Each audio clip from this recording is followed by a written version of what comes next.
मुनीफ फारूक साहब, ये पहली दफ़ा हुआ पाकिस्तान, बहुत ही कम ऐसा हुआ होगा, मैंने सारी तो हिस्ट्री नहीं देखी कि जुडिशल रिमांड पे किसी को भेज दिया जाए मुलजिम को और उसके बाद मुसलसल पुलिस इतनी एफर्ट करे कि 6 लोगों की 8 लोगों की टीम लगा के उसका दोबारा फिजिकल रिमांड हासिल करे, और एक अदालत भी नोइंग फुली वेल कि एक मुलजिम पे पुलिस तशद्दुद कर चुकी है, पुलिस की कस्टडी में एक मुलजिम पे तशद्दुद हुआ है, उसकी एविडेंस आ चुकी है, सारी दुनिया को पता चल चुका है, अदालत फिर उसे उसी पुलिस के हवाले कर दे। मुनीफ फारूक साहब, की बहुत अजीब नहीं लग रहा आपको? बहुत शुक्रिया डॉक्टर साहब। देखिए, इसमें कुछ गुजारिश ये है। एक तो ये कि सबसे पहले मैं ये कहना चाहूँगा कि मैं डॉक्टर शहबाज गिल साहब पर जो तशद्दुद हुआ है, मैं वैसियत काम पाकिस्तानी के मैं उसकी मजम्मत करता हूँ। मेरे नज़दीक भी बड़ा इनह्यूमन है, नहीं होना चाहिए। और किसी भी शख्स को, अगर वो कैदी है, किसी मुलजिम है किसी मुकदमे का, तो सिर्फ कानून के मुताबिक ही उसके साथ सब कुछ होना चाहिए। अब इशू क्या है? देखिए, बसद एहतराम में इस्लामाबाद पुलिस के उसके अंदर जो लोग काम करते हैं, मैं यकीनी तौर पर इस्लामाबाद पुलिस एक फोर्स है, पाकिस्तान की फोर्स है, प्रोफेशनल फोर्स है। लेकिन मैं आपको इतनी बात ज़िम्मेदारी से ज़रूर कह सकता हूँ कि शहबाज गिल साहब पर तशद्दुद शायद इस्लामाबाद पुलिस की मर्जी से ना हुआ हो, और शहबाज गिल साहब पर अगर तशद्दुद हुआ है, जिसकी एविडेंस मैंने नहीं देखी, आपने देखी होगी, बेज़सीन जर्नलिस्ट शायद इरशाद भट्टी साहब ने देखी हो, बातें मैंने जरूर सुनी है कि शहबाज गिल साहब पर तशद्दुद किया। एग्जैक्टली, हामिद मीर साहब ने भी कल ये प्रोग्राम में एडमिट किया कि उन्होंने देखी है।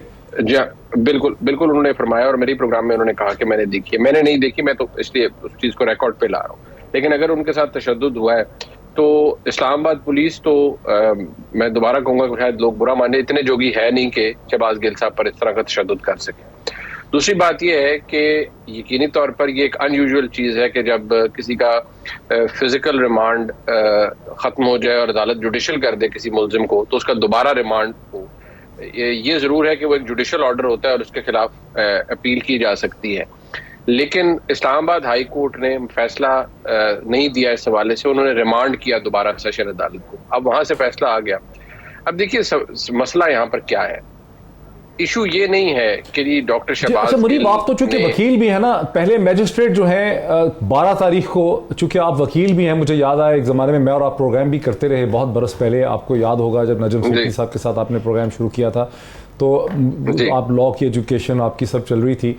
अब यहाँ पर एक इशू ये भी है कि जो मैजिस्ट्रेट है पहले, उसने 2 दिन के बाद फिजिकल रिमांड नहीं दिया और जुडिशल पे भेज दिया। फिर उस फैसले के खिलाफ प्रोसिक्यूशन ने, पुलिस ने अपील की। एडिशनल सेशन जज जो हैं मोहम्मद अदनान, और मोहम्मद अदनान ने उस पर 7-8 पेज का एक डिसीजन लिखा, और उन्होंने प्रोसिक्यूशन की, हालांकि 8 मेंबर की टीम आई थी, उसको उन्होंने रद्द कर दिया और पूरे रीजंस उन्होंने दिए, दोबारा उन्होंने मेंटेन कर दिया। फिर ये हाई कोर्ट के पास चले गए। तो एक बड़ा अनयूजुअल किस्म की एफर्ट की जा रही है प्रोसिक्यूशन की तरफ से। फिर दूसरा आप फरमाते हैं कि इस्लामाबाद पुलिस, मैं भी समझता हूँ पाकिस्तान की पूरी जुरिस्डिक्शंस में सबसे डिसेंट, पोलाइट, कर्टियस और बड़ी प्रोफेशनल किस्म की पुलिस जो है वो ये ब्लू यूनिफॉर्म की इस्लामाबाद की पुलिस है, और ऐसे वाकयात कभी इल्जामात इस पर लगे नहीं है। लेकिन पुलिस की कस्टडी में, पुलिस की जुरिस्डिक्शन में, पुलिस की मौजूदगी के अंदर, पुलिस की कस्टडी में अगर जब एक शख्स पे इस किस्म का तशद्दुद हो, तो फिर तो जाहिर है कि बहुत ही बड़ा सवाल उठ जाता है। देखिए, मैं डॉक्टर साहब, अगर मैं, आप दुरुस्त फरमा रहे हैं, अगर मैं सिर्फ बात इतनी कर लूँ, देखिए शहबाज गिल साहब ने जो कहा है, अब इशू क्या है, शहबाज गिल साहब ने जो कहा है, बहुत से लोग उसे ओवर सिंप्लीफाई भी कर रहे हैं कि वो तो देखिए, वो तो लिखा, वो तो एक बयान है, मौजूद है, तो एविडेंस क्या ले रहे हैं, और अदालत से पुलिस ने क्या इन्वेस्टिगेट करना है शहबाज गिल से, सब कुछ तो मौजूद है। देखिए, अगर देखा जाए तो ये जो तावील पेश की जा रही है कि ये बिल्कुल सामने मौजूद है, इसके अंदर तो कोई मजीद शवाहिद की जरूरत नहीं है। इसके अंदर एक सुकम है, एक कमजोरी है, वो ये है कि अभी ये साबित करना बाकी है कि क्या शहबाज गिल साहब लोन वुल्फ थे, यानी कि अकेले काम कर रहे थे। उन्होंने ये जो कुछ कहा, ये किसी के कहने पे नहीं कहा, किसी के एमा पे नहीं कहा, उन्होंने अकेले काम किया है। जो उन्होंने कहा है, देखिए वो उन बयानात से जो कि इससे पहले सियासी नौयत के दिए गए हैं और लोगों के ऊपर बड़े बड़े सख्त नेम कॉलिंग की गई, और मैं तो उसको भी हमेशा कंडेम करता रहा कि नहीं होनी चाहिए। लेकिन जो शहबाज गिल साहब ने कहा है, और उन्होंने जो एक तफरीक पैदा करने की कोशिश की, और फिर वो टेलीवाइज हुई, हर किसी ने सुनी, और वो अनइंटरप्टेड चलते रहे, तो शहबाज गिल साहब ने एक जुर्म तो बड़ा क्लियर किया है।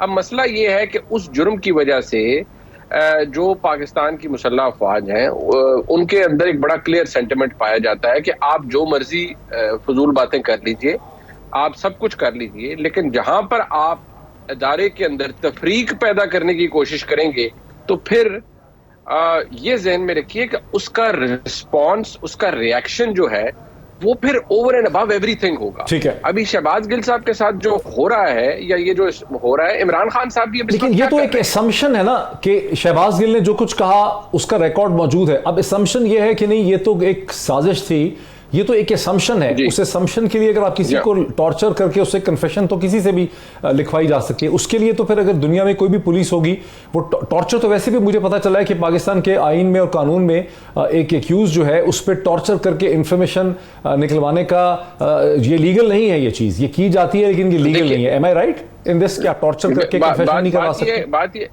देखिए, इसी तरह जो अगर आप टॉर्चर करते हैं किसी को, ड्यूरस के अंदर आप उससे कोई बयान ले लेते हैं तो वो जारी बात है फ्री एजेंट नहीं होता, उसको फिर क्रॉबरेट करना पड़ता है और एविडेंस के साथ। लेकिन देखिए डॉक्टर साहब, आप खुद ज़हीन आदमी हैं, आप मुझसे बेहतर समझते हैं पाकिस्तान की सियासत की डायनामिक्स को भी और जो सिक्योरिटी ऑपरेटर्स है उसकी डायनामिक्स को भी। ये बात ज़हन में रखिए, शहबाज गिल साहब ने कोई आम काम नहीं किया, उन्होंने किसी जलसे के अंदर कोई बात नहीं की। जिन लोगों ने की उन्होंने भी अपने लेसन्स कुछ लर्न किए, उनको भी पता चला कि अगर आप करें तो फिर क्या होता है। शहबाज गिल साहब ने जो बातें की हैं वो इसलिए ज्यादा डैमनिंग हो गई हैं कि उसका एक बैकग्राउंड है, उसके पीछे एक कैंपेन है जो कि पाकिस्तान की फौज के खिलाफ चलाई गई अप्रैल के बाद। उसके पीछे वो सियासी किस्म की टेंशन पाई जाती है। जरा मुझे इसमें सईद काजी साहब को भी लेने दीजिए, बिकॉज ब्रेक उसके बाद आ जाएगी। सईद काजी साहब, former prime minister Imran Khan ने 2-3 ऊपर तले ट्वीट किए जिसमें उन्होंने ये कहा कि शहबाज गिल के ऊपर टॉर्चर करके जो कन्फेशन